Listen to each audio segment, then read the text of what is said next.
বাসাজির নামে আসমত কিসমতের কাছে যে জমি কিনেছি 3 বছর আগে 1 লাখ টাকা দিয়ে, সেই 1 লাখ টাকা আমরা ঘুরিয়ে পাচ্ছি।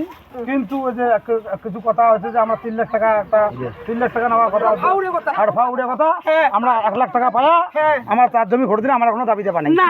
ওই কথা কর তুই ক এই জাম করে হিলি তুই ক আমরা চুপ কর, তুই কর। তোর পরিচয় দে, তোর পরিচয় দে, 3 বছর আগে তোর পরিচয় দে। 1 লাখ টাকা দিয়ে কিসমত সাজির জমিটা বন্ধক নিছি। আমরা এতদিন আবাদ করে খাইলাম। এলা আমার কালকে টাকাটা ফেরত দিছি 1 লাখ। কত 1 লাখ টাকা ফেরত দিছে। ওই জমির উপরে আমার কোনো দাবি নেই। আমার টাকা আমার আমার টাকা আমারতে উমের জমিন উমেরটি। আর তোর পরিচয় দে। কাগজে কইলেন যে 1 লাখ টাকা এটা কোনা দিছে, ঠিক আছে, বাকি 2 লাখ টাকা অন্যটা দিছে। ওই কথা এটা ভিত্তিহীন কথা। ওটা ভিত্তিহীন কথা, ওটা মিথ্যা কথা আমার একদম। ওটা বাড়ির ব্যাপার।